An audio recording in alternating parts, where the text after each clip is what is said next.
¿Cómo están? Buenas noches. Bueno, vamos a conversar en qué etapa estamos, qué es lo que viene. Bueno, como es de conocimiento, ya nosotros estamos en la etapa de la presentación de los resultados, para lo cual ya debemos de tener nuestra base de datos. Este fin de semana se ha dejado la tarea en el cual uno tiene que presentar ya los instrumentos que ya prácticamente los teníamos, pero había que conseguir la validación a través del juicio de expertos, utilizando el formato que le habíamos sugerido y ya aplicarlos, ¿no? Para poder obtener la prueba piloto, lo cual significa que a los clientes, a los trabajadores, a los que forman parte de nuestra muestra, íbamos a escoger algunos, aplicar los instrumentos y poder tener el valor del alfa de Cronbach, para que en este caso, si ambos escenarios son adecuados, es decir, los expertos han dado una adecuada calificación y tenemos un alfa de Cronbach cercano a uno, en el caso de ambos instrumentos, ya podríamos aplicarlos a toda la muestra. Bueno, ese es el escenario. Entonces, en estas 2 semanas que se vienen, o sea, esta y la próxima, tenemos que nosotros ya tener la base de datos al 100%, ¿no? En el caso de los trabajos de enfoque cuantitativo, que van a trabajar con instrumentos de escala Likert, la gran mayoría, ya debemos de tener esa base de datos de manera, siendo muy optimista, hasta este próximo fin de semana. Los que son de enfoque cualitativo, bueno, igual, ¿no? Tienen que aplicar sus encuestas, sus entrevistas a profundidad. Su tamaño de muestra es menor, pero igual hay que tener esa información. Y hay un caso en el cual es prácticamente la base numérica y en la cual hay que tener información eh, longitudinal de lo que en este caso está midiendo, ¿no? Entonces es importante tenerlo claro porque de aquí estamos hablando de acá 15 días, es decir, de acá 2 lunes más, ya deberíamos de tener culminado este capítulo de resultados. Ahí va a acabar prácticamente la tercera unidad. Ahí se va a dejar la tercera tarea, que va a ser el capítulo de resultados. Y ya en la cuarta unidad prácticamente ya es el cierre del borrador, ¿no? Que es la propuesta de mejora, que viene las conclusiones, la discusión, las recomendaciones, los anexos. Ya, eso es lo que tenemos que cerrar en esas últimas cuatro semanas que tenemos. Y en lo que vamos a hacer hoy y el próximo lunes, principalmente usted está pensando, el próximo lunes tiene que mostrar algún avance.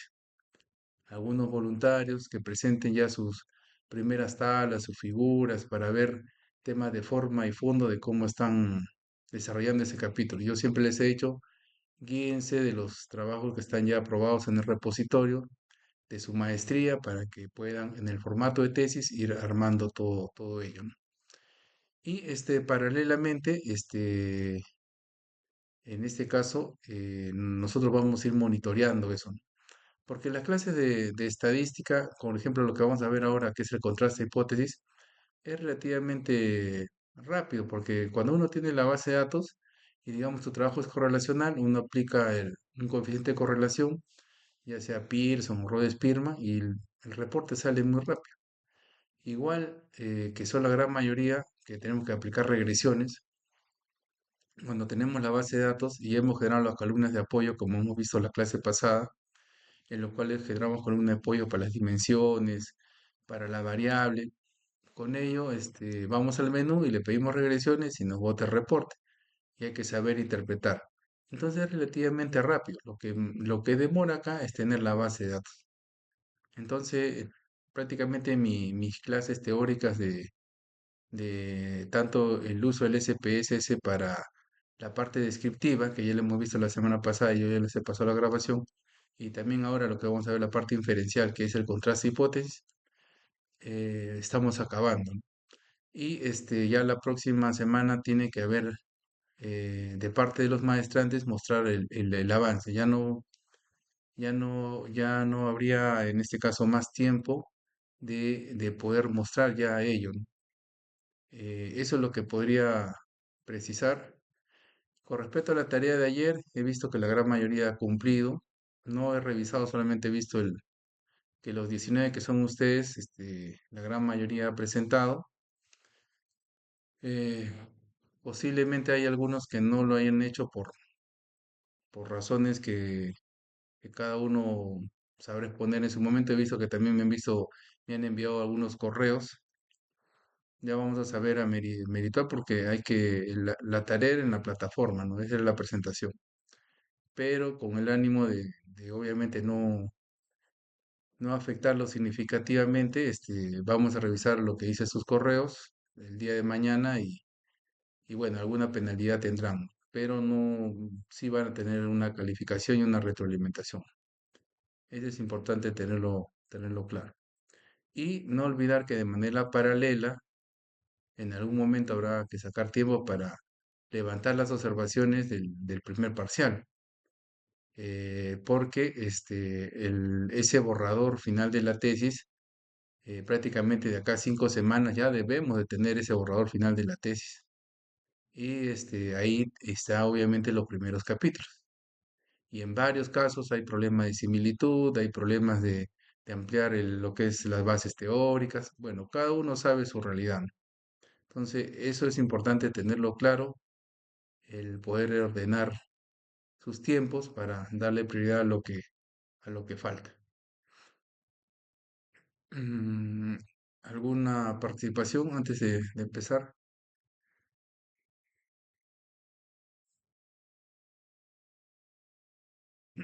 Bueno, eh, vamos a compartir pantalla.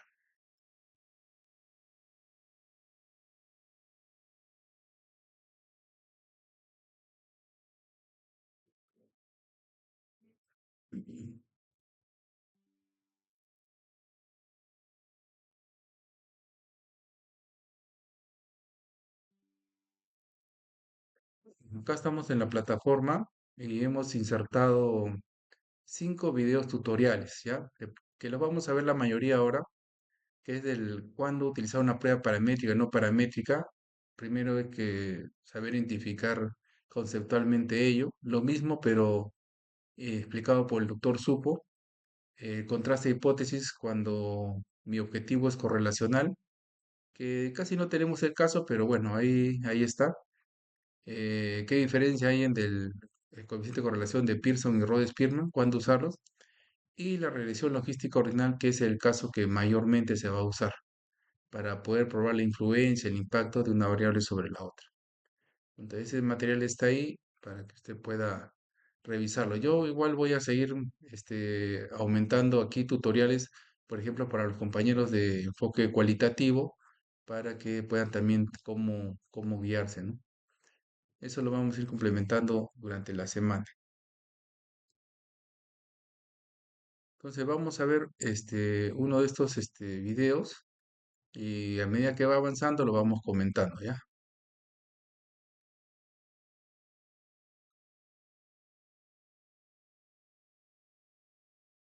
Existen las pruebas no paramétricas.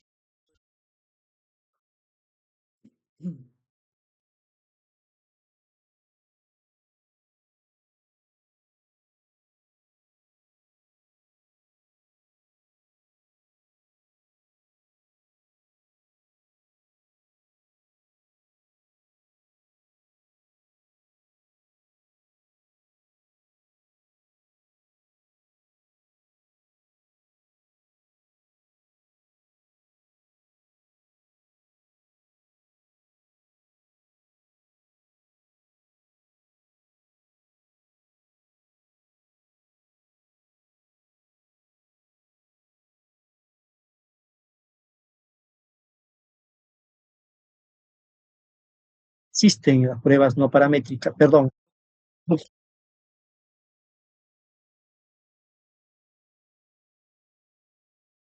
Y ahora sí.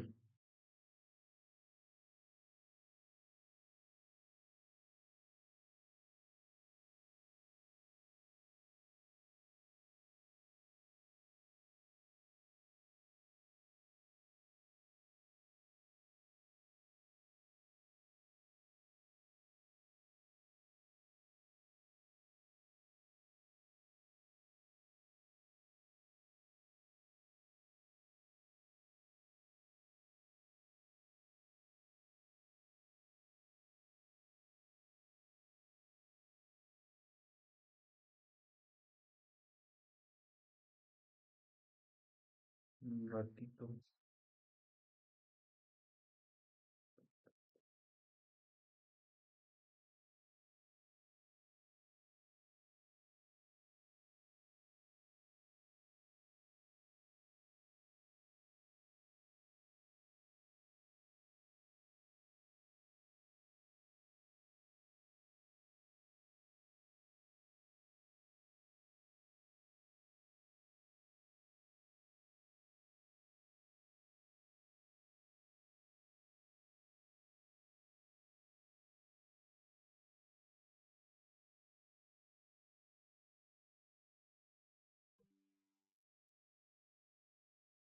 4. Pruebas estadísticas.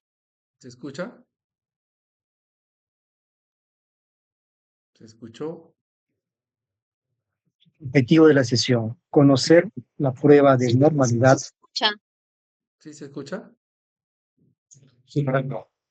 Ya, listo. Vamos a escuchar entonces qué diferencia hay entre una prueba paramétrica y no paramétrica. Tomando en cuenta el test pertinente en función a la distribución de los datos, es decir, si cumple el supuesto de normalidad. Asimismo, aprenderemos a usar las pruebas paramétricas y no paramétricas. Contenidos. Prueba de normalidad. Veremos en primera instancia las pruebas de normalidad, como es el caso de Kolmogorov, Smirnov y Shapiro-Wilks. Luego desarrollaremos las pruebas. Ya.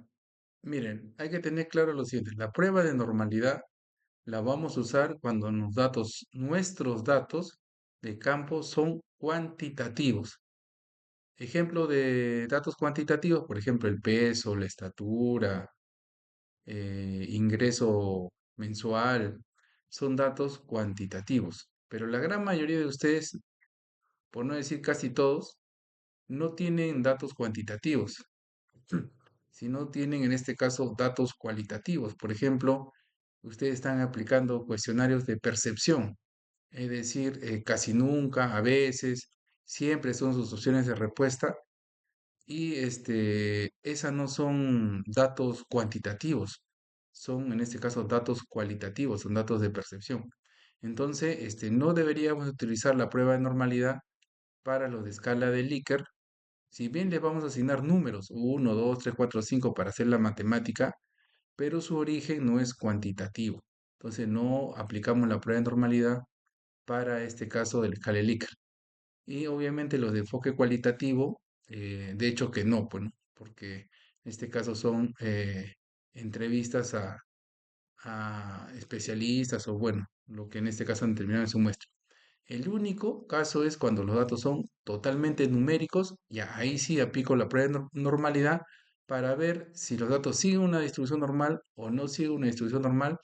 Y si siguen una distribución normal, utilizo pruebas paramétricas. Y si no siguen una distribución normal, utilizo pruebas no paramétricas. Eso es conceptualmente lo que vamos a ver ahora. Paramétricas y no paramétricas. Prueba estadística. En la estadística existen dos grandes campos, la estadística descriptiva y la estadística inferencial. En este punto ya nos encontramos en la estadística inferencial, es decir, para la contrastación de las hipótesis. En este caso, existen dos grandes campos dentro de la estadística inferencial para la prueba de hipótesis, las pruebas paramétricas y las no paramétricas. Esto tiene que ver, en primera instancia, si la distribución de los datos cumple el supuesto de normalidad. En este caso, si el p-valor es mayor a 0.05, entonces se está concluyendo de que sí cumple la distribución normal. En consecuencia, se aplicará. Ya, ahí vamos a hacer un alto. Hay dos pruebas que son las conocidas para ver normalidad, que es Kolmogorov-Smirnov y la otra es Shapiro-Wilk.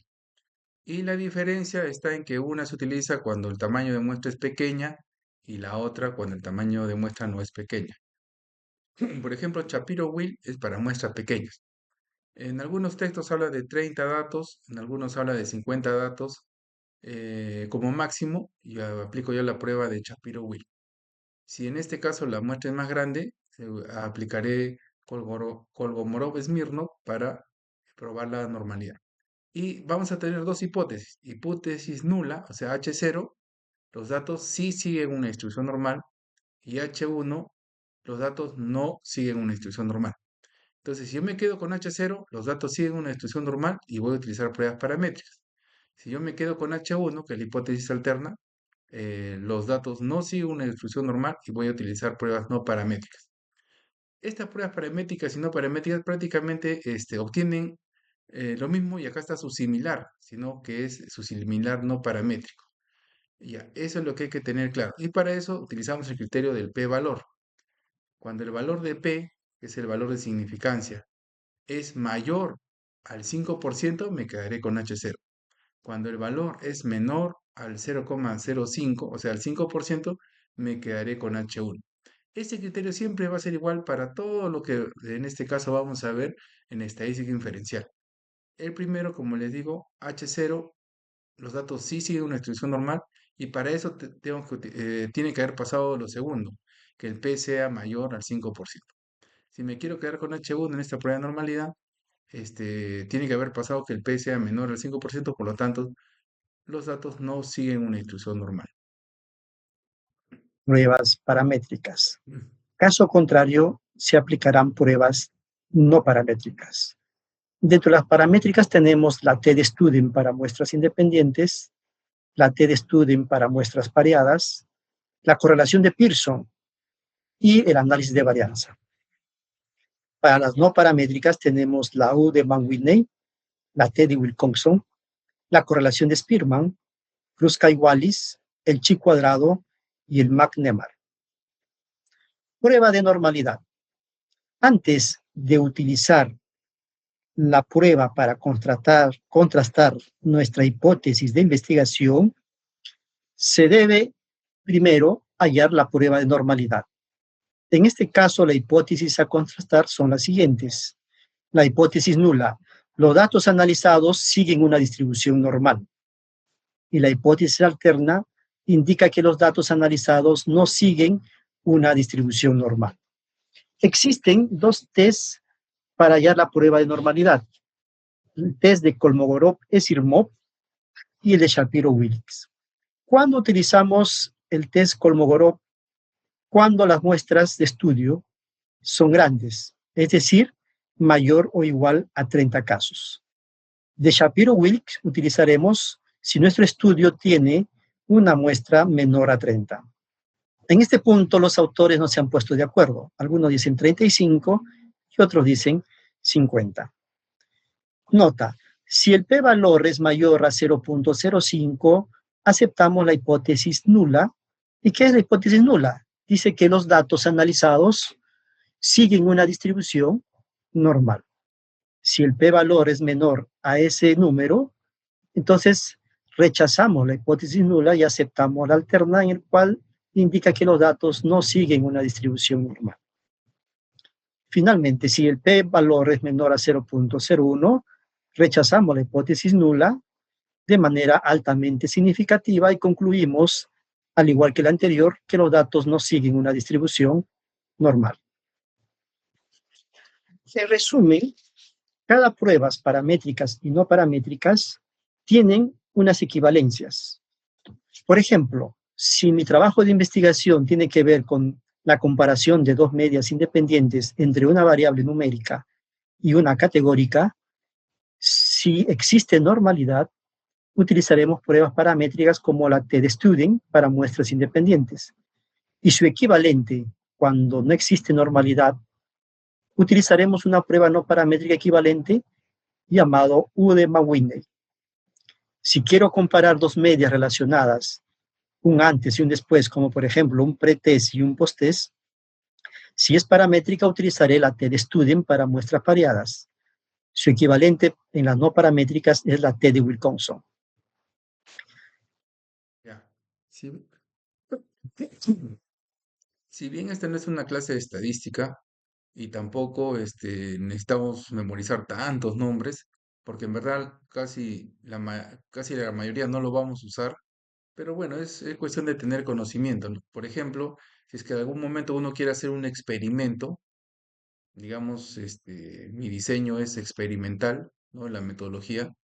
puedo utilizar estas pruebas, ¿no? La prueba T, si en este caso queremos comparar y los datos siguen una instrucción normal, utilizaré la prueba T-Student. En cambio, si hemos encontrado que los datos no siguen una instrucción normal y estoy haciendo un experimento, puedo hacer la prueba U de Mann-Whitney cuando hay un grupo control y grupo experimental, o puedo utilizar la prueba T de Wilcoxon cuando solamente tenemos un solo grupo y medimos en el antes y después, ¿no? El pretest y el posttest. Eso es lo que está diciendo en resumen. Si voy a hallar un estudio correlacional, si es paramétrica, utilizaré la correlación de Pearson, y si es no paramétrica, utilizaré la correlación de Spearman. En el caso que son mayor a dos medias entre una variable numérica y otra categórica, utilizaré el análisis de varianza. Si no es paramétrica, utilizaré la prueba Kruskal-Wallis. Para dos variables categóricas no existen en las pruebas no paramétricas, perdón, en las pruebas paramétricas. Y en las no paramétricas existe el chi cuadrado. Para dos proporciones no existen las paramétricas, en tanto en las no paramétricas se utilizaría el McNemar. Ya, hay una precisión aquí en este cuadrito. Por ejemplo, a veces nosotros hemos visto en las tesis que hemos revisado, hemos visto Pearson, Spearman, chi cuadrado, ¿no? Y a veces no tenemos claro cuándo usarlo o por qué lo usan, ¿no? Eso en los trabajos correlacionales. Entonces acá estamos viendo claramente que cuando los datos son numéricos, solamente en ese caso utilizo Pearson como coeficiente de correlación. ¿Cuándo voy a utilizar Spearman? Cuando nosotros encontramos que los datos son cualitativos, como le estoy diciendo el tema de Hale-Likert. Yo de frente voy a utilizar, en este caso, Rhodes-Spearman como una alternativa si quiero hallar la correlación. ¿Y cuándo utilizo el chi cuadrado? Como acá dice, ¿no? Cuando las variables son categóricas. Pero acá yo pondría más. Es decir, tenemos dos variables, tenemos que son categóricas, pero además de eso, tiene que ser nominales. Acuérdense que las variables cualitativas pueden ser ordinales, y ahí aparece el Spearman. Cuando hay un orden, utilizo Spearman para hallar la correlación. Pero si encontramos que las dos son nominales, o una de las dos son nominales, ahí recién puedo utilizar el chi cuadrado. ¿Por qué lo preciso? Porque a veces el chi cuadrado se utiliza cuando las variables son cualitativas, ordinales, y ahí hay un error. Y ahí sí existen varias tesis donde utiliza el chi cuadrado cuando no debió utilizar. Y así avanza, el jurado no le dice nada y así publica su trabajo. Entonces eso es importante tenerlo claro. Y en las no paramétricas existe el chi cuadrado. Para dos proporciones no existen las paramétricas, en tanto en las no paramétricas se utilizaría el McNemar. Vamos a ver un ejemplo aplicativo. En este caso, el título de tesis dice Efecto del aprendizaje basado en proyectos en el logro de habilidades intelectuales en estudiantes del curso de contabilidad superior en una universidad pública de la región Huala.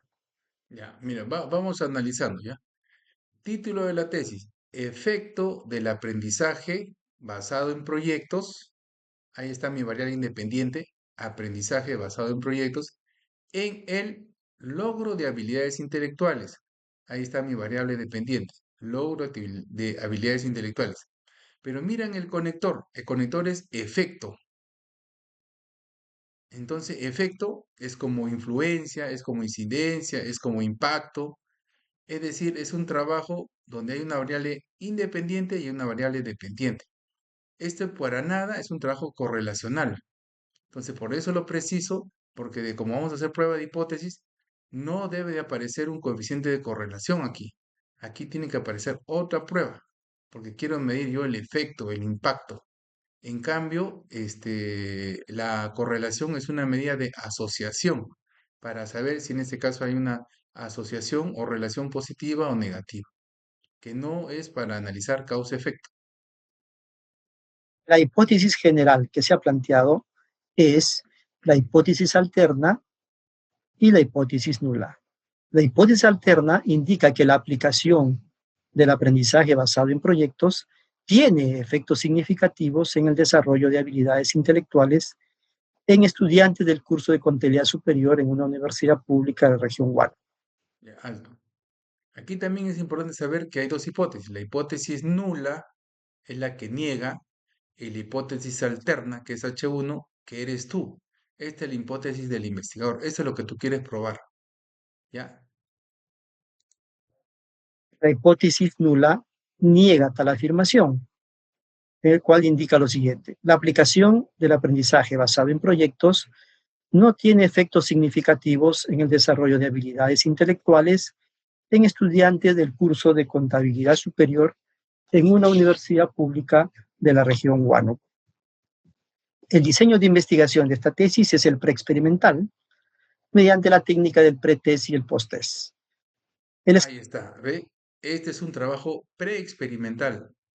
Es decir, hay un pretest y un posttest, hay solamente un grupo. En el preexperimento hay solamente un grupo.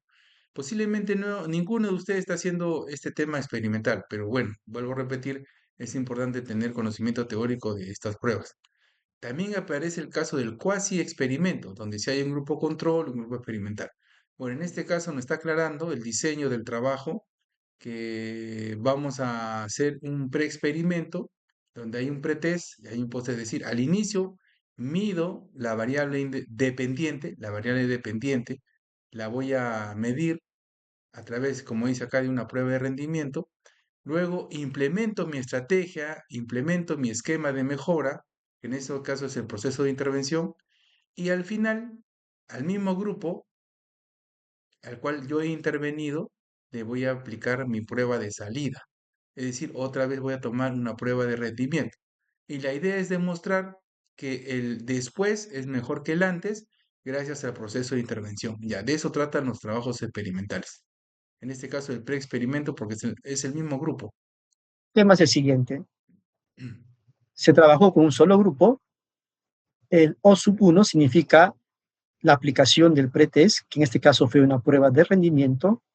X significa el programa de intervención, que en este caso fue la aplicación del aprendizaje basado en proyectos, que duró más o menos 2 meses.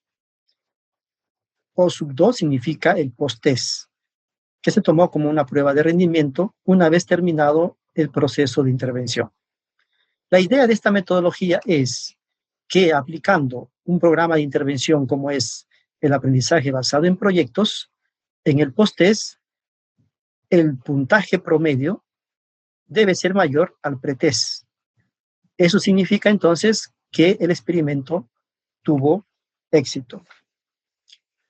Pero antes de aplicar o conocer qué pruebas estadísticas voy a utilizar para la constatación de la hipótesis, debo hallar la prueba de normalidad. En este caso voy a usar el paquete SPS. Me voy a analizar, pongo explorar, luego me va a salir esta ventana. ¿Por qué acá sí se va a aplicar la prueba de normalidad? Porque esa variable dependiente, como ustedes han visto, es rendimiento. Seguramente hay una escala, no sé, del 0 al 100, posiblemente está evaluando el rendimiento a través de un puntaje. Por eso, en este caso, aplica la prueba de normalidad, para saber si va a utilizar la prueba T o si va a utilizar la prueba de Wilcoxon. Voy a poner el pretest y el posttest.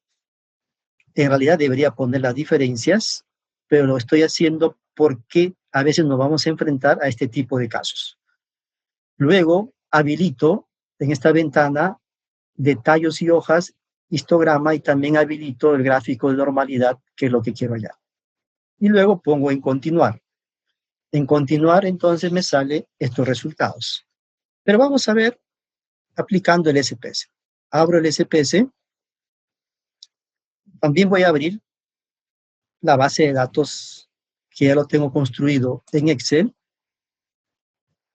para poder copiarlo al SPS. Entonces aquí están los datos en el Excel. ¿Cuántos estudiantes han entrado al experimento? Son 30 estudiantes. El pretest vendría a ser una prueba de rendimiento que se aplicó al inicio, es decir, antes de la aplicación del programa de intervención denominado aprendizaje basado en proyectos, y estos son sus promedios. Luego se aplicó el ABP, más o menos 2 meses, y al final se aplicó un post-test, que es una prueba de rendimiento, y como pueden observar, estos son los promedios de los 30 alumnos. Asimismo, pueden ver de que en el post-test los promedios son mayores. Por eso la diferencia entre pre-test menos post-test me sale menos 6 en este caso, me sale negativo. Significa entonces, cuanto es negativo y más alto el número, significa que en el post-test los promedios son mejores que en el pre-test y por lo tanto el programa de intervención ha tenido éxito. Lo que voy a hacer entonces es copiar estas 3 columnas de datos al SPS. Control C, vamos al SPS, Control V y tenemos copiado acá, solamente que nos falta modificar las variables. En la parte inferior ven ustedes estos 2 botones y me voy a la vista de variables y acá comienzo a renombrar. El primero era pretest, el segundo era el protest y el tercero la diferencia. También debo modificar la unidad de medida, que en este caso, como son promedios, es una variable cuantitativa numérica, ponemos escala. Regreso en la parte inferior izquierda, en vista de datos, y ahí están renombrados. Bueno, vamos a hallar entonces el test de normalidad. Me voy a analizar, estadísticos descriptivos, explorar, y en este caso pongo el pretest y el posttest. Me voy a gráficos, activo histograma, y también gráfico de normalidad, que es el objetivo. Pongo en continuar y pongo en aceptar.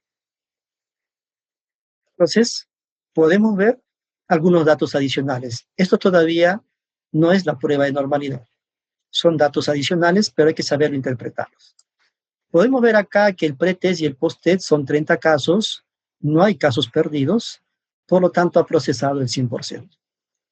En este cuadro vemos los estadísticos descriptivos, como la media, la mediana, la varianza, la desviación estándar, etc. Lo que yo debo ver es la mediana. La mediana me dice aquí que es 6 en el pretest y en el posttest me dice que la mediana es 14. ¿Qué significa eso? Es decir, que es mayor. Significa que el programa de intervención experimental ha tenido éxito, porque los promedios o la mediana, en este caso, en el protest, es mayor al pretest. Acá está la normalidad. Y vamos a regresar al PowerPoint porque ahí tengo el pantallazo, que es lo mismo, y acá vamos a analizar. Bueno, me sale en el pretest, me sale 0.093 y para el posttest me sale 0.002. ¿Qué dice la teoría? Dice que si el p-valor es menor a 0.05, significa que los datos no siguen una distribución normal. En este caso, el post-test me está arrojando un valor menor a este estándar y en consecuencia puedo decir que no sigue una distribución normal. Sin embargo, en el pretest me sale el p-valor mayor a 0.05, por tanto sí sigue una distribución normal. Cuando se enfrentan a este tipo de casos, basta que uno no cumple el principio de normalidad, se considera para todos, entonces que la distribución de los datos no sigue el supuesto de normalidad. Ya, ahí, eso es lo importante acá. Entonces, pedimos la prueba de normalidad, tenemos Colombo Smirnov y tenemos Shapiro-Wilk. ¿Por qué utilizo Shapiro-Wilk? Porque la muestra es pequeña. Ahora, ha ingresado los datos del pretest y del posttest. Y acá lo que interesa es este valor de SIC, que es la significancia, que es el valor de P. Cuando este valor de P es mayor que el 5%, los datos siguen una distribución normal. Y cuando es menor, lo contrario. Aquí he encontrado que uno sí sigue una distribución normal y el otro no sigue una distribución normal. Entonces, necesariamente para utilizar la normalidad, los dos tienen que haber sido mayor al 5%, cosa que este no es. Por lo tanto, vamos a utilizar una prueba eh, que no sigue una distribución normal para poder contrastar esa hipótesis. En este caso es la prueba eh, de Wilcoxon, seguramente. Por lo tanto, se deben aplicar pruebas no paramétricas. Otra cosa que hay que tomar en cuenta acá, como la muestra de estudio es igual a 30, en nuestro caso, y como la teoría nos dice de que si es mayor o igual a 30, se debe utilizar el Kolmogorov-Smirnov. Entonces, por lo tanto, debemos observar acá. Pero acá también me sale igual. Para el post-test me sale que no cumple el principio de normalidad y para el pre-test sí cumple el principio de normalidad porque es mayor a 0.05. Pero como hemos indicado, basta que uno no cumpla, se considera que los dos no siguen una distribución normal. Por tal motivo, se recomienda utilizar una prueba no paramétrica. Ahora bien, vamos a regresar al SPS nuevamente y voy a analizar la prueba de normalidad, análisis descriptivos, explorar, voy a poner restablecer y voy a hacer ahora con la diferencia. ¿Por qué con la diferencia? ¿Cuál es la importancia? Porque la diferencia viene a ser el resultado de estos dos. No olviden que hemos restado el pretest menos el post-test. Entonces, en este caso la diferencia vendría a ser, digamos, el resultado de estas dos variables. Me voy a gráficos, activo histograma y gráfico de normalidad, continuar y aceptar. Bueno, como ya expliqué, es los mismos datos, me voy a concentrar en la prueba de normalidad. Como pueden ver acá, me sale 0.440 en Shapiro-Wilk y 0,199 en Kolmogorov. Pero regresemos al PowerPoint porque ahí tengo un pantallazo, es lo mismo de los resultados y podemos ver lo siguiente. Hemos dicho que vamos a utilizar la prueba Kolmogorov-Smirnov. Entonces me voy a concentrar acá. Como pueden ver, la columna que dice significancia se está refiriendo al p-valor y me sale 0.199. Esto significa que es mayor a 0.05. Y la teoría me indica si es mayor a 0.05, entonces los datos siguen una distribución normal. En ese sentido, se debe usar una prueba paramétrica, como la T de Student. Entonces, en el anterior caso, podemos ver aquí que me sale que los datos no siguen una distribución normal. Por tal motivo, se recomienda usar una prueba no paramétrica. Pero, aplicando la variable diferencias, me sale todo lo contrario. Entonces, ¿cuál de estos tres debo tomar en cuenta? Debemos tomar en cuenta lo que es las diferencias. El anterior lo puse para saber cuando nos enfrentamos a dos casos en el cual uno sigue una distribución normal y el otro no sigue una distribución normal. Entonces, cuando eso ocurre, hemos dicho de que se considera a todos que los datos no siguen una distribución normal. Por lo tanto, entonces, en este caso, vamos a utilizar pruebas paramétricas como la T de Student, porque el test Kolmogorov-Smirnov, el valor de significancia o el p-valor está saliendo mayor a 0.05. Mm. Bueno, entonces lo que queríamos mostrar con este primer video es el uso de la prueba de normalidad. Como voy a repetir, la prueba de normalidad en la mayoría de los casos de los tesistas de esta maestría no lo van a usar, porque están usando la escala de Likert y en este caso sus variables son cualitativas. Hay un caso que me parece que sí va a tener que utilizarlo porque su data es numérica, entonces tiene que hacer la prueba de normalidad, pero la gran mayoría no lo tiene que hacer. Bueno, ese es el primer caso. Ahora vamos a ver el otro caso que tiene que ver con la correlación. Ahora voy a entrar un ratito acá a a la plataforma.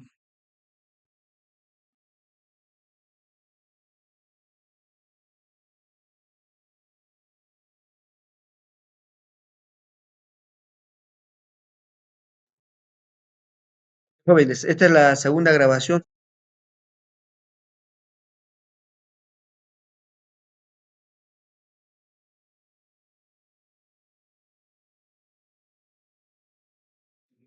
Joven, Ya, vamos a ver el casito de correlacional. A ver.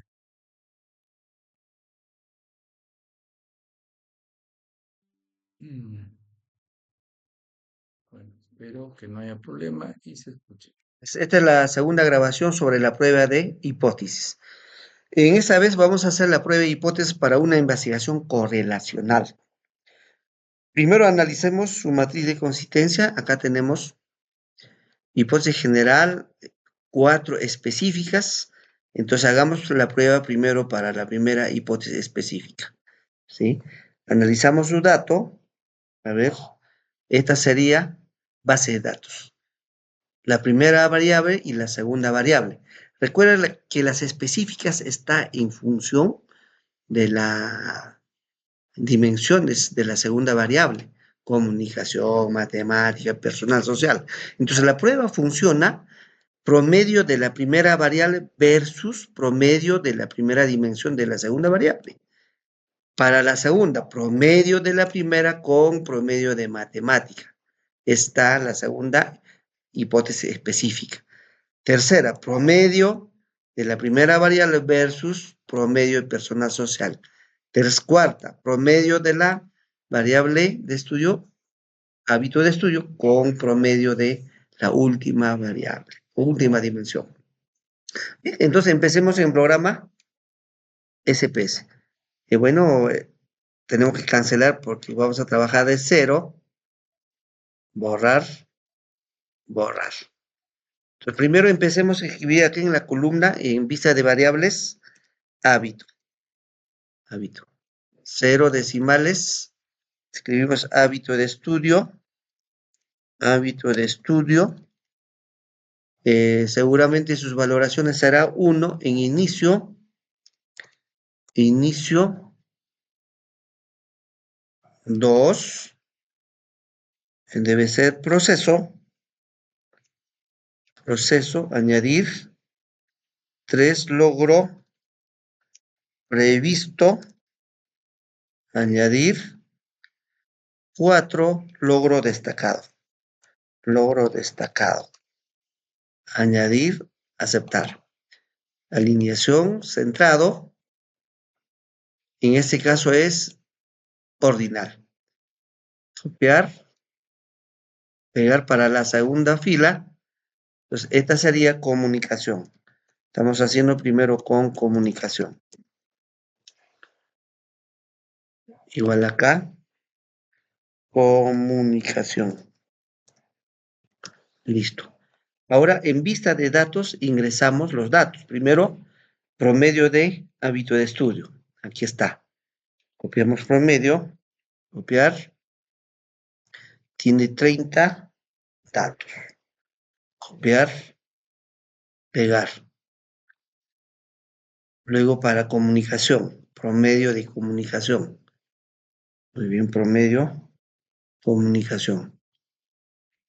Entonces acá tenemos el promedio, comunicación, pegar, pegar. Ahora sí, ya podemos hacer el análisis. En este caso, analizar correlaciones bivariadas. Seleccionamos los dos, ingresamos a la derecha y lo activamos. Generalmente viene activado Pearson. Entonces, desactivamos Pearson, activamos Tau. Para este caso funciona Tau B de Kendall porque son. Ya, a ver. Ya, ¿qué está haciendo acá? Ahorita también lo vamos a hacer con la base de datos que teníamos la semana pasada. Vamos a hacer lo mismo. Por defecto, cuando uno ingresa acá a las correlaciones, aparece Pearson por defecto. pero lo está desactivando porque las variables en este caso son cualitativas, no tienen una escala ordinal. Entonces, como ustedes ahí podrán notar, cuando la escala es ordinal, quiere decir que es una variable cualitativa, no necesitamos probar la normalidad, es decir, de frente uno utiliza Spearman o el tau b de Kendall. Ambos son coeficientes de correlación, pero en este caso el colega está utilizando tau b de Kendall, que es otro coeficiente de correlación. A ver, vamos a retroceder un poquito para escuchar un poco su criterio. ¿Por qué utilizó el tau b de Kendall y no el rho de Spearman? Activamos Pearson, activamos tau. Para este caso funciona tau b de Kendall porque son dos variables ordinales. Aceptar. Ahí están los valores. Copiar. Pegar a nuestro trabajo. Ya, entonces él está asumiendo que como son variables ordinales las dos, voy a utilizar el tau b de Kendall. Ya, ese es un criterio. También puede pasar que nuestros datos sean numéricos. He hecho la prueba yo de normalidad y hemos encontrado que no siguen un comportamiento normal. Entonces, como los datos son numéricos y no siguen un comportamiento normal, utilizo el rho de Spearman. Bueno, ese es otro criterio, en el cual el rho de Spearman lo utilizo cuando los datos son numéricos, o por lo menos uno de los dos es numérico, pero no sigue una distribución normal. Utilizo rho de Spearman. Y él está utilizando el criterio que las dos variables son cualitativas, como es el caso de casi la gran mayoría, porque están aplicando Likert, son cualitativas ordinales, por lo tanto utilizo el tau b de Kendall. Ese es un criterio. ¿Por qué se lo preciso? Porque no vaya a ser que más adelante, cuando tenga un jurado, le diga, ¿y por qué utilizó el rho de Spearman y no utilizó el tau b de Kendall?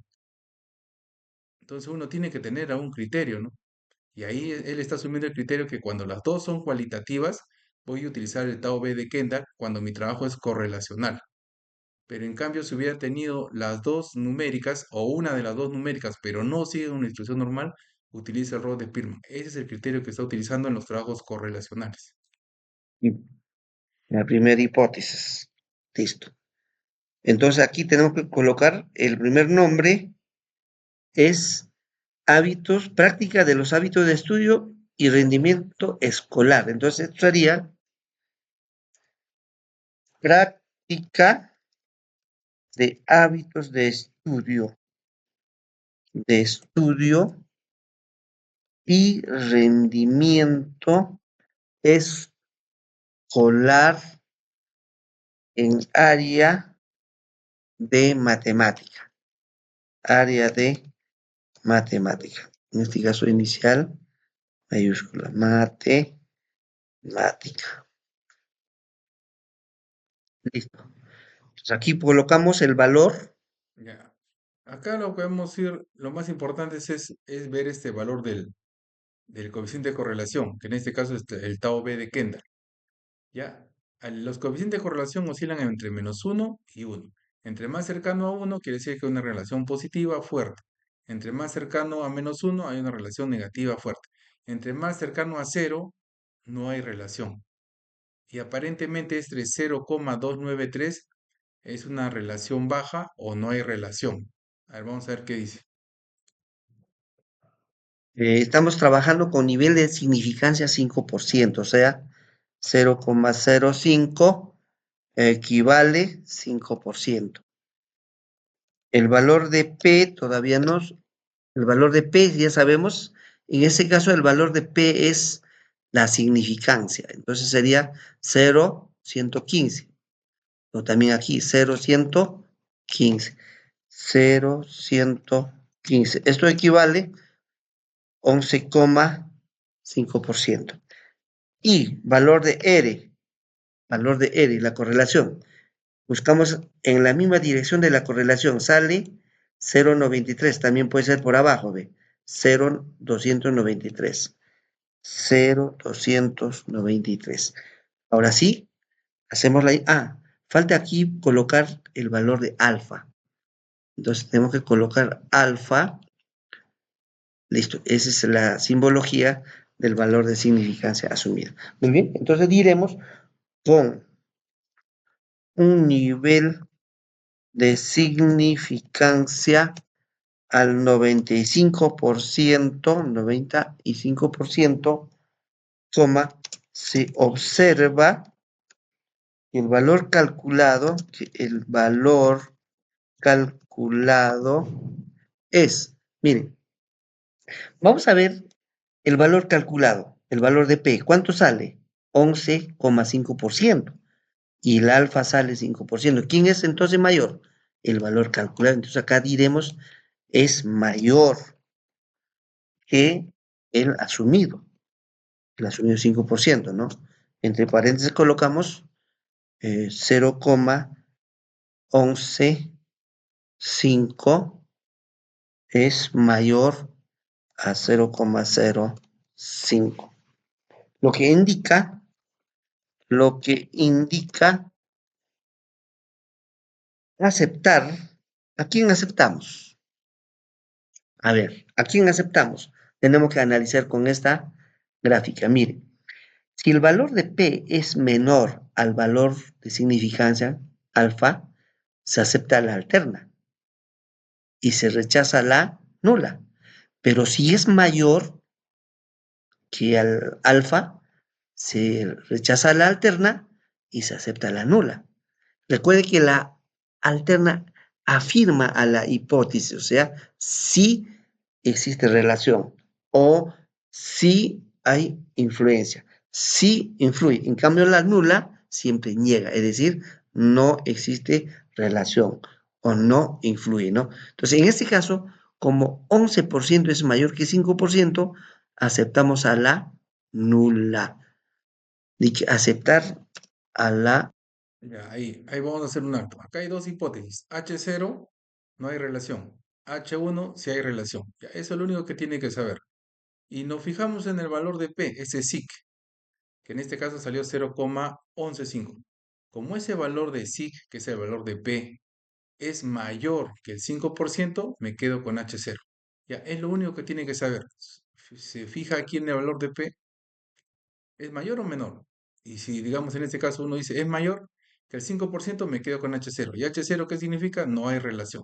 Ya, es lo único que tiene que saber para el análisis. Y acá lo va a hacer igualito para la hipótesis específica 1, la 2, la 3 y la 4.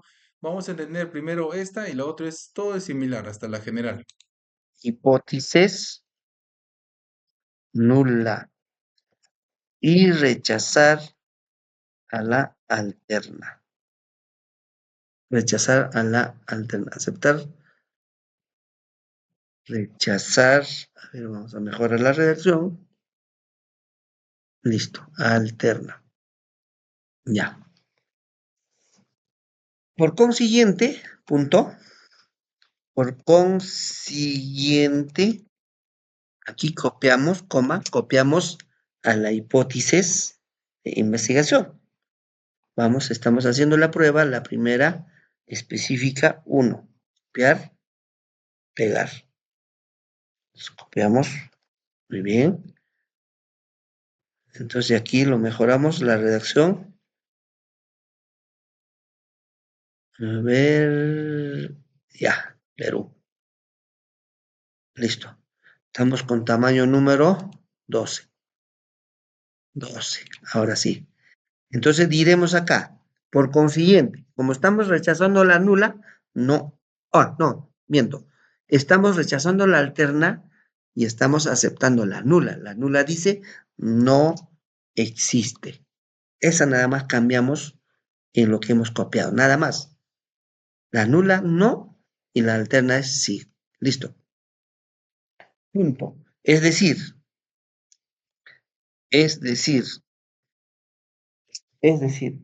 tenemos que también fijarnos este valor R. Este valor R, ¿dónde se encuentra? Analizamos, mire. Si el valor está de 0 a 0,19 es muy baja. Si es de 0,2 a 0,39, baja asociación. Si es de 0,4 a 59, moderada. Si es de 80 a 1, muy alta asociación. Para nuestro caso, ¿qué vamos a afirmar? Es decir, existe baja asociación. baja asociación o relación. Entre paréntesis colocamos, nos dice lo siguiente, 0,2, 0,2 menor a nuestra valor significativo es 0, aquí el valor de R, 293. Esta va a ser menor, a ver, menor a quién, aquí estamos, a 0,39. 0,39. Cerramos el paréntesis. ¿Entre quién? Entre los hábitos de estudio y rendimiento escolar en el área de matemática. No, estamos en comunicación, de comunicación, comunicación.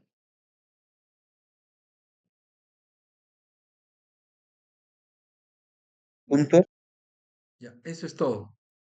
Entonces, como aquí podemos apreciar, el valor del R resultó bajo, lo cual significa que existe una relación baja o simplemente no hay relación entre las variables que está analizando. Aquí lo está haciendo para la primera específica, lo mismo lo va a hacer para la segunda, para la tercera, y ese es un poco lo que hay que analizar, fijarse en el valor de P, en el reporte, y ver si te quedas con H1, que hay relación, o con H0, que no hay relación. ¿Alguna consulta? Vamos a hacer un ejemplo con nuestra base de datos ahora, pero voy a proceder a tomar la asistencia, ¿ya? Todo esto se está grabando, así que ya cuando usted tenga tiempo seguramente va a revisar.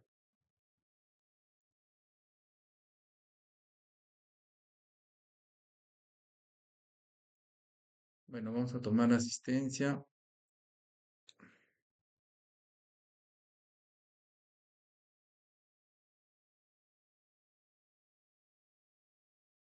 Muy bien, atentos. Frank, Presente, profesor, buenas noches. gracias. Elisa,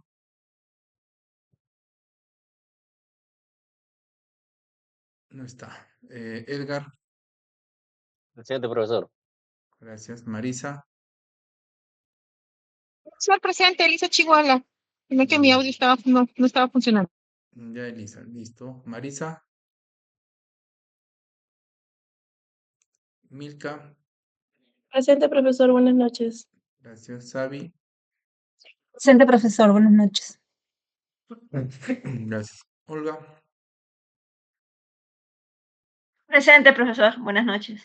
gracias. El Jaer, Presente, profesor. Buenas noches. gracias. Lilia, Presente, profesor, buenas noches. gracias. Miguel Ángel, Presente, profesor.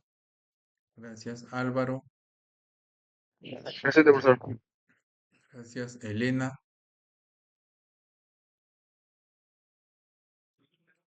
Estuvo conectada hace un ratito, profesor, pero creo que como estaba en la calle se le ha ido la señal, pero estuvo conectada esta mal. ya. Esteban, Presente, profesor. gracias. Marlene, Presente, profesor. gracias. Mirjani, Presente, profesor. gracias. Martín, Presente, profesor. ya. Robert, Presente, profesor. gracias. Diana, Presente, profesor, buenas noches. gracias. Karen, Buenas noches, profesor, presente. gracias. Marisa está. Bueno, parece que es la única que no ha venido. Ya. Guardar asistencia. Está Marisa, ahora sale ahí en la ¿Sí aula. está? Ocurrió un Sí. problema, no se pudo registrar la encuesta. Inténtalo nuevamente, por favor. Uy, ¿qué pasó? Bueno, ya. Bueno, todos habían venido. Marisa, según escuché, está por ahí en el chat. A ver, vamos por acá. Tomar asistencia. Ya todos han venido.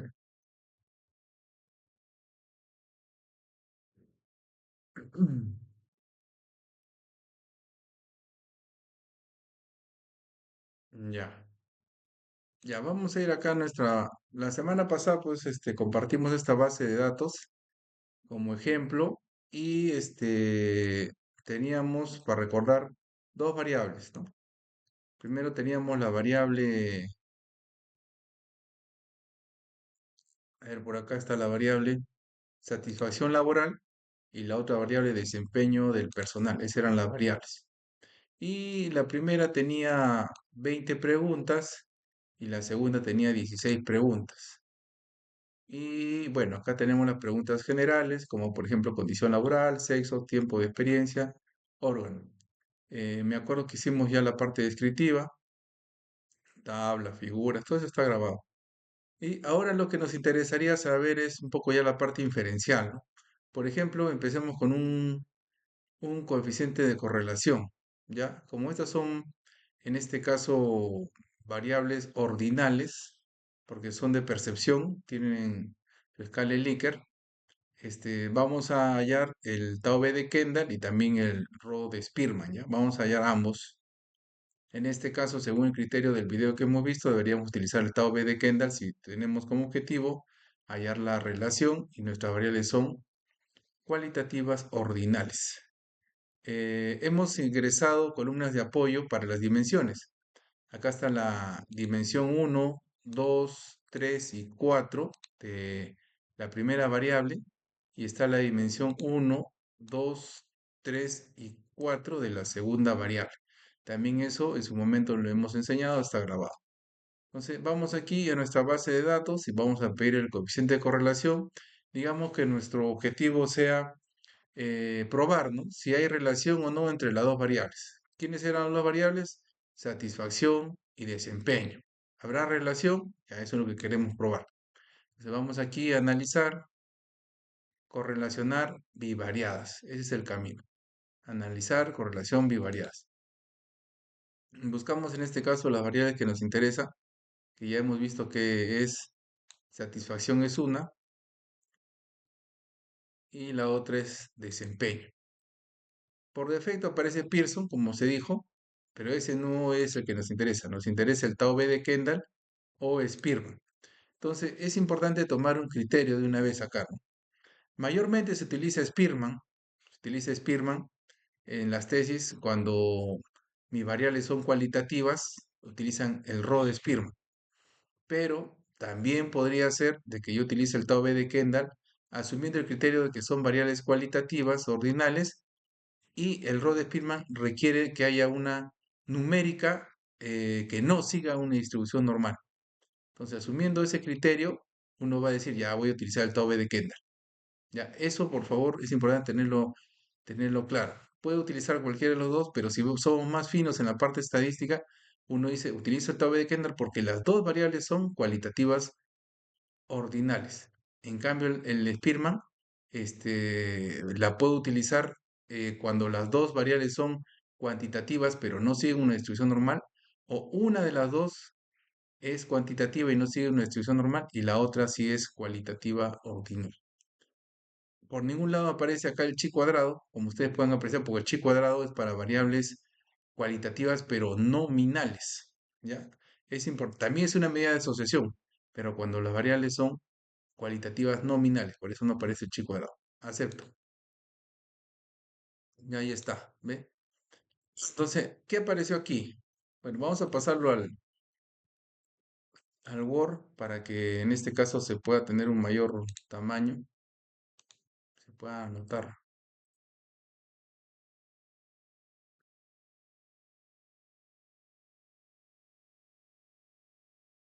Y ahí está. Entonces está por un lado satisfacción laboral y por el otro lado está el desempeño. Y acá está el coeficiente de correlación. Ese es. Ese. En este caso sale 0,32, ¿no? El tau b de Kendall, 0,32. Primero tiene signo positivo. ¿Qué quiere decir? De que a mayor satisfacción, mayor desempeño.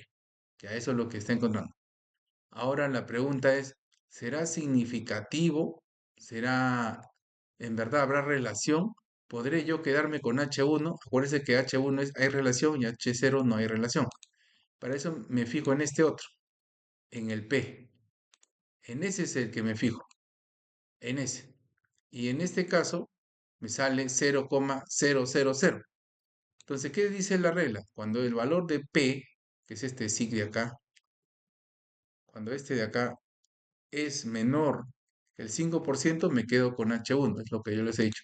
Entonces, este de acá, 0, es menor que el 5%, sí. Me quedo con H1, sí. Por lo tanto, sí hay relación. Entonces, hay una relación positiva, pero baja. Eso es lo que estamos encontrando. Que hay una relación entre la satisfacción y desempeño, sí, positiva, pero baja. Ya, eso es lo que estamos encontrando. Y si vamos por el rho de Spearman, va a ser similar, porque mira cuánto sale acá. ¿Ve? Sale similar, sale 0,33, acá sale 0,32 y acá también sale igual, sale 0, lo cual significa de que me quedo con H1, lo cual significa que hay una relación positiva, pero débil, ¿no? Hay una relación positiva baja, ¿no? Eso es lo que está pasando. Entonces, si mi objetivo general o mis objetivos específicos son correlacionales, tengo que hacer estos pasos, analizar el valor del rho o del tau b de Kendall. Primero fijarme en el signo. Si sale signo más, quiere decir que si uno aumenta, el otro también. Y de ahí quiero saber si hay o no hay relación. Y para eso me fijo en el P, recordando que H0 es no hay relación y H1 sí hay relación. Como este valor de P es menor que el 5%, me quedo con H1, hay relación. Ya, esos son los trabajos correlacionales. Ya, ahí, correlacional. Pero la gran mayoría de ustedes no tienen ese conector de relación, tienen el conector de influencia. Influencia. Y para eso tienen que aplicar regresiones, ¿ya? Logística ordinal. Así hay un casito. Yo ya le he puesto en la plataforma, igualito como estos videos, estoy colocando el video de la regresión logística ordinal. Entonces vamos a hacer el procedimiento, ¿ya? Vamos a hacer el procedimiento de cómo calculo la regresión logística ordinal. Primero vamos a partir por acá, de escribir aquí la hipótesis, ¿ya? Digamos que mi hipótesis general, ¿ya? Digamos, acá tengo mi hipótesis general, que dice lo siguiente, ¿no? Existe influencia significativa, y nos recordamos de las variables, de la satisfacción laboral en el desempeño de los trabajadores, ¿no? Y ahí ya, bueno, de la empresa X, Y, Z. Ya, ahí está. Entonces, esa es mi hipótesis. Entonces, como yo les dije hace un momento, esa hipótesis tiene así, tiene su H0, que en este caso es no, y ahí está, no existe, y tiene su H1, que somos nosotros, que existe. Ya, eso es un poco las hipótesis. Entonces, lo que yo quiero probar es si existe o no existe influencia. Eso es lo que yo quiero probar. Y para eso voy a utilizar la regresión logística ordinal. Eso voy a utilizar. Y el procedimiento, uno va acá, va a nuestra tabla, y uno recordar que aquí tengo la satisfacción y acá tengo desempeño. Pero ojo que estas son las variables transformadas, ¿ya? Estas son las variables transformadas, porque acá yo tengo mi variable satisfacción. Mira, vamos a B1, vamos a B1. Ya, acá está B1. Acá está B1. Y como ustedes pueden apreciar, B1 tiene números grandes, es decir, es la sumatoria de todas las respuestas que tiene en este caso esos instrumentos de 20 preguntas, es sumado. Pero yo tengo que transformarlas en niveles. Acuérdense que yo les expliqué en base al baremo la semana pasada que esto tiene que tener nivel inadecuado, regular o adecuado. Ya, si nosotros vamos aquí, aquí seguramente debe aparecer, ¿ves? Los niveles, ¿ves? Inadecuado, regular, adecuado, ahí sale. Entonces, la sumatoria, que es la columna original, tengo que transformarla. Y con la transformada es cuando en quien yo trabajo. Tanto en el caso de la variable independiente, como el caso de la variable dependiente, que es esta que está acá. ¿Ve? Acá también tiene su sumatoria, pero yo trabajo con la transformada, que tiene el caso 1 inadecuada, 2 regular y 3 adecuada. Entonces, vamos a hacer ese procedimiento. Vamos a ver si una influye sobre la otra. Regresión. Ahí está, logística ordinal. Acá. Ingreso ahí. Muy bien, te pregunta, ¿quién es la dependiente? Ya nosotros sabemos que la dependiente es la última, desempeño. Desempeño, esa es la variable dependiente, la ordinal, desempeño. Y la independiente satisfacción, que está por acá. La transformada satisfacción, ingreso ahí. Es lo único que tienen que hacer y acepto. Y ahí está. Va a aparecer un reporte que es este que está acá. Este es el modelo. En el video que les he dejado en el material para que ustedes revisen, explica al detalle estos cuadritos. Pero el que a nosotros nos interesa es este de aquí. Este primer cuadrito donde aparece el chi cuadrado, ya, es el que nos interesa. Lo vamos a copiar. Ya lo vamos a copiar acá para poder hacer nuestro análisis ahí. Y el otro que nos interesa es este que está acá, donde aparece el pseudo r cuadrado. Ya ese, copio. Ahí está. Listo. Vamos a ponerlo más acá abajito para que se note.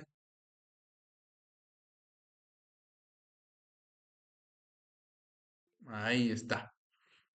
Muy bien. Entonces, primero quiero probar la hipótesis. Oye, ¿me quedo con H0 o me quedo con H1? Para eso, como siempre, me fijo en el P, en ese P. Ese es el que me interesa. Y aquí el estadístico que se utiliza es el chi cuadrado. Este es el estadístico que nos vamos a utilizar para interpretar. Como acá dice chi cuadrado.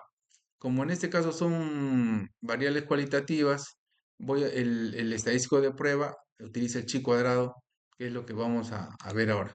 Pero el valor de P salió 0, lo cual significa que me quedo con H1. Existe influencia. Entonces, todos ustedes que tienen ese conector de influencia y que les hemos dicho que su hipótesis ponga así, existe influencia, tanto en la parte de sus específicos como en el general, tienen que ir por este camino, hacer la regresión logística ordinal y tener dos reportes, tanto el primero del chi cuadrado y el segundo del pseudo r cuadrado, que ahorita lo vamos a ver. Pero el más importante es este, donde uno se fija en el reporte, se fija en el SIC. Si el SIC sale 0 o menor al 5%, me quedo con H1 y estás probando que existe influencia. Ya, eso es lo que está probando. Y por el otro lado aparece aquí el pseudo R cuadrado, que el que nos va a interesar es este de acá, el Nagelkerke. Ese nomás nos va a interesar. Nada más. ¿Ya? Ahora les voy a explicar cómo se interpreta.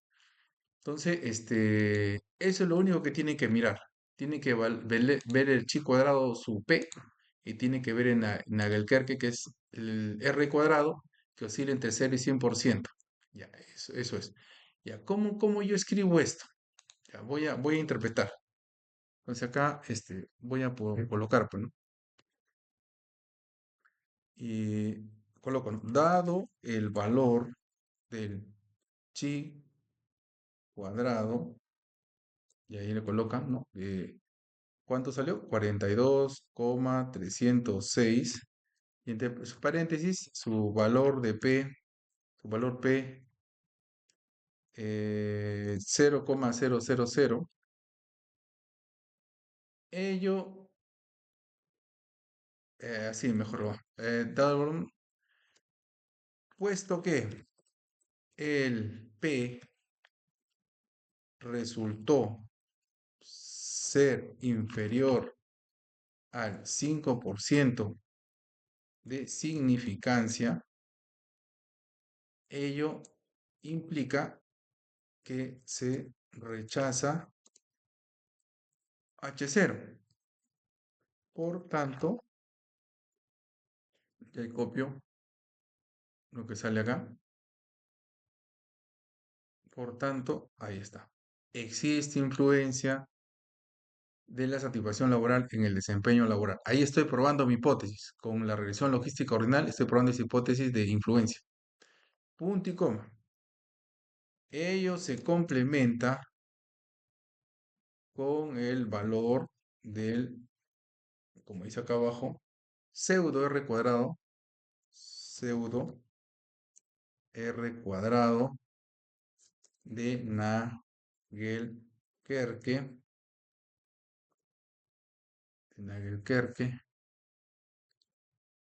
y ese valor salió 0,197. 0,197. ¿Qué significa que en un 19,7% los cambios en el Y, los cambios en Y, o sea, en el nivel de desempeño del personal, son generados por los cambios en el nivel de satisfacción laboral. Ya, eso es. Así se interpreta. Entonces, cuando ustedes estén haciendo el contraste de hipótesis y tienen que hacerlo eso para cada una de sus hipótesis específicas y general, hay que hacer lo mismo. Es decir, primero nuestra base de datos, generar las columnas de apoyo, tanto para las dimensiones, para la variable, e ingreso a la regresión logística ordinal. Y te van a salir algunos reportes de los cuales tú tienes que sacar el de chi cuadrado y el del pseudo r cuadrado. Y acá lo que tienes que fijarte es en el valor de P. Si ese valor de P es menor al 5%, me quedo con H1, hay influencia. Y lo vas a interpretar así como yo lo estoy colocando acá, que se está grabando. Y lo complementas con el pseudo R cuadrado, el de Nagelkerke. Y recordad que Nagelkerke oscila entre 0 y... Bueno, todos los R cuadrados oscilan entre 0 y 100%. Entre más cercano al 100% es mejor. ¿Qué significa? Es la bondad de ajuste del modelo. Este es un modelo de regresión. ¿Está bien? Entonces, la idea es que el modelo esté bien ajustado y para eso el R cuadrado nos ayuda a interpretar. Ya, eso es, ni más ni menos. Cuando ustedes quieran hacer, como lo voy a repetir, eh, el probar estas hipótesis de influencia, de impacto, de incidencia, es así el camino, a través de la regresión logística ordinal. En el caso de esa tesis que tiene solo datos cuantitativos, hay que utilizar regresiones múltiples o regresiones simples. No es este caso del ordinal. Ya ese caso lo podremos ver capaz la otra semana. eh, pero con esa data se trabaja, ¿no? Es decir, a través de la regresión logística ordinal. Voy a tratar de subir también este video del uso del Atlas T para las tesis de enfoque cualitativo, para que se puedan servir de pauta. Bueno, eso es, por eso yo le decía, esta parte es relativamente rápida, porque cuando tú ya conoces el procedimiento y sabes interpretar, aparece el reporte y es más rápido, más sencillo. Acá lo difícil es tener los datos. Eso es lo difícil. Aplicar los cuestionarios, tener toda tu muestra e insertarla al software. Y después, cuando ya tienes todo eso, ya los reportes salen rápido y se interpreta como yo les estoy indicando. Ahí acaba la parte inferencial del capítulo de resultados. Después aparece la discusión, cosa que eso ya lo veremos de acá a prácticamente a... Vamos a tratar que también sea la otra semana, pero lo que más me interesa de la otra semana es tener ya voluntarios que me muestren, mire, profesor, ya tengo mis datos, estoy sacando mis primeras tablas. Tengo que exigirlos de esa manera porque esta es la parte más densa, más pesada de la tesis, pero tenemos que lograrlo. Y las semanas, como ustedes han visto, pasan muy rápido, ¿no? El tema laboral, familiar, todo siempre nos quita tiempo. Entonces, eso quería yo explicarles esta semana, la parte inferencial del capítulo de resultados. Ya hemos visto los casos más usados, el tema de trabajos correlacionales, trabajos explicativos. He mostrado también la parte de cuándo utilizar una prueba paramétrica, no paramétrica, la prueba de normalidad, qué es lo que se utiliza para este tipo de tesis. No quiero entrar a los otros casos de diseño de experimentos, que también lo podría hacer, pero no sumaría porque nadie está haciendo ese tipo de trabajo. Sí, más bien vamos a reforzar con una base solo numérica para hacer las regresiones lineales y también el tema del enfoque cualitativo, el uso del Atlas T, por lo menos a través de un video, para que eso nos pueda servir de pauta. ¿Alguna precisión, alguna participación? Sí, Frank, levantó la mano usted. Sí, profesor. Una consulta. Es para la hipótesis general, por ejemplo, usó el X1 y el X2.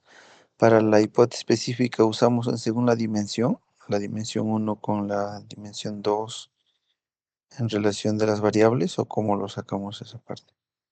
Ya, ahorita el ejemplo que yo he hecho es lo que la mayoría tiene, que es, existe influencia, y en este caso hemos hecho el caso de la variable independiente y la variable dependiente, es decir, la hipótesis general. Ahora, las hipótesis específicas se utilizan las dimensiones, pero es el mismo procedimiento. Vamos acá otra vez, mire, vamos aquí. Vamos aquí, es lo mismo.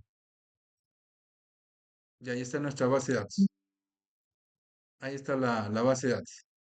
En este momento, ¿qué cosa hemos utilizado? Hemos utilizado las dos variables, que es satisfacción, acá está, que es la variable independiente, y desempeño, que es la variable dependiente. Pero seguramente alguna específica tengo yo, acá está mi primera dimensión, que diga cuál es la influencia del trabajo desafiante en el desempeño. La otra específica debe ser cuál es la influencia de las condiciones laborales en el desempeño. La otra es cuál es la influencia del apoyo institucional en el desempeño. Y finalmente la otra es cuál es la influencia de la retribución en el desempeño. Entonces es lo mismo, simplemente que ya no vamos a trabajar con la variable, sino con su dimensión. Por ejemplo, esta primera, ¿no? De trabajo desafiante. Yo quiero probar si el trabajo desafiante influye en el desempeño. Se voy aquí, hago el mismo camino, regresión ordinal, pero ya no voy a trabajar con satisfacción, voy a trabajar con una de sus dimensiones, que es la primera, trabajo desafiante. Inserto aquí, lo mismo, acepto. Aquí está el reporte. Ve, mira, acá el chi cuadrado salió 74 y el valor de pi salió 0. Por lo tanto, me quedo con H1 y trabajo desafiante sí influye en el desempeño.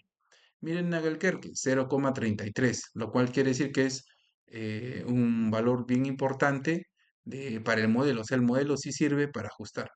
Y lo mismo tiene que hacer para la letra B, la letra C, la letra D.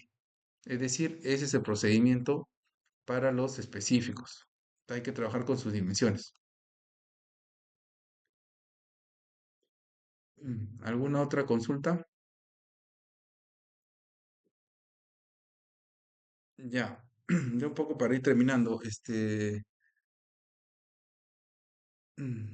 como quien dice, la pelota ahorita está en su cancha.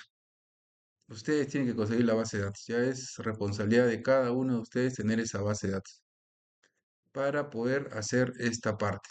Yo los voy a acompañar, los voy a monitorear, pero ya está en usted, ¿no? Qué tanta presión le imponga a tener esos datos. Yo la semana que viene, vuelvo a repetir, voy a decir voluntario y alguno tendrá algo que mostrar.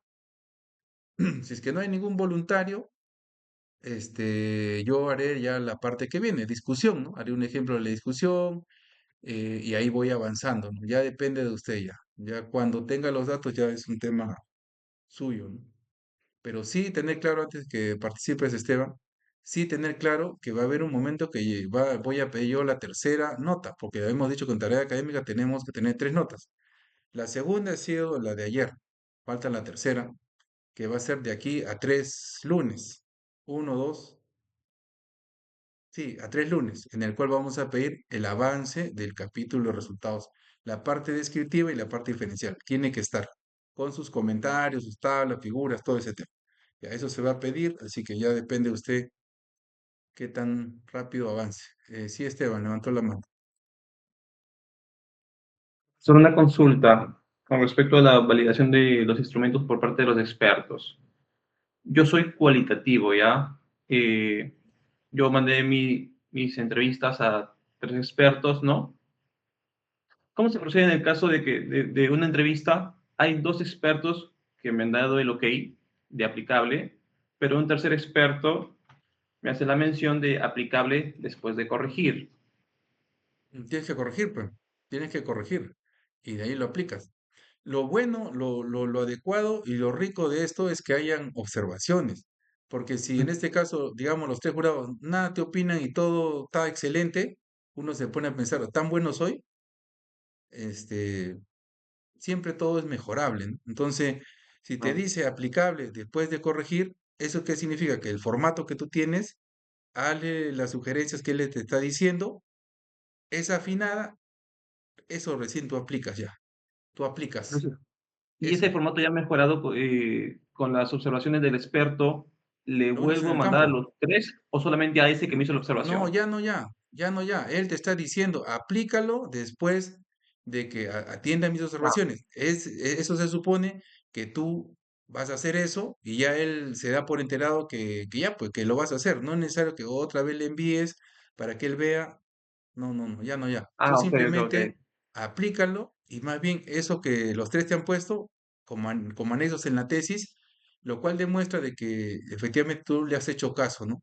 Es más, si tú quisieras, puedes colocarle como un anexo, la versión original fue esta, hemos atendido y con esta hemos trabajado.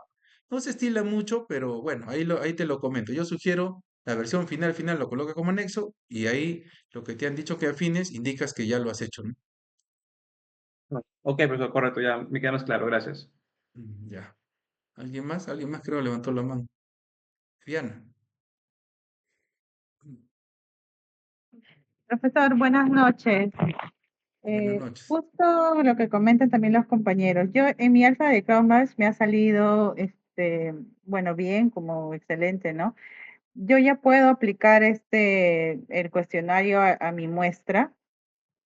Sí, mira, justamente son dos criterios, el juicio de expertos y el alfa de Chrome. Si los expertos te han dicho muy bien, aplica, o si no, como tu compañero, muy bien, aplica después de poder hacer mis afinaciones, ya estamos avanzando. Y ahí aplicaste la prueba piloto y te salió, digamos, 0,8, 0,85, 0,9 para tus dos variables, eso significa de que ahora sí ya puedo aplicar a toda la muestra mis instrumentos. Ya de una vez hay que hacerlos. Ya, profesor, y con lo que dijo, si la muestra es menor a 30 o mayor a 30, depende de eso para aplicar lo que dijo de Kolmogorov. Miren, dudo mucho que un trabajo tenga menos de 30, porque si estás aplicando el conector de influencia, debe ser una muestra significativa, no 20, 25, 30, no. Eso es como un tema teórico que yo estoy dando ahora en clase. Y ese tema de la prueba de normalidad, vuelvo a repetir, la prueba de normalidad, casi nadie lo va a hacer de ustedes, salvo ese trabajo que tiene data numérica, ese sí tiene que ser prueba de normalidad. Todos ustedes que están utilizando, en este caso, escala de Likert, es una variable cualitativa, es una variable cualitativa ordinal. No merece, no debe de hacerse una prueba de normalidad. De frente uno aplica, ya sea una regresión logística ordinal o, en este caso, un coeficiente de correlación si lo amerita. No se le hace prueba de normalidad. Y la muestra debe ser más grande, ¿no? O sea, no creo que haya ninguna prueba, o sea, un trabajo de ustedes que tenga así 20, 25 datos, salvo que sea un trabajo de enfoque cualitativo. Ese sí puede tener una muestra pequeña. En cambio, los otros deben tener muestras más elevadas, ¿no? Ya, profesor. Entonces, siguiendo eso, ya nos recomienda que hagamos esa prueba de Kolmogorov, que es de más de 30. Vuelvo a repetir, la prueba de normalidad no la tienen que hacer, salvo que tu base de Sí, datos profesor, sea disculpe, estaba en la completamente normalidad. numérica, cosa que no es el caso. La gran mayoría está utilizando escala Likert. No utilice prueba de normalidad. De frente, en este caso, haga, en el caso de la prueba de hipótesis, haga su regresión logística ordinal. Si su conector es influencia, impacto. Si su conector fuera relación, cosa que no, creo que ninguno tiene relación, salvo un caso que sí tiene relación, me acuerdo de las tesis, ahí sí puedo aplicar en este caso un Rhodes Pirma o un Taube de Kendall, como hemos visto ahora. Pero ninguna tiene que utilizar la prueba de normalidad, salvo esa tesis que tiene data numérica. Ya, profesor, está bien. Disculpa, ahora sí le entendí muy bien. Gracias. Ya, está bien. Gracias. ¿Alguien más?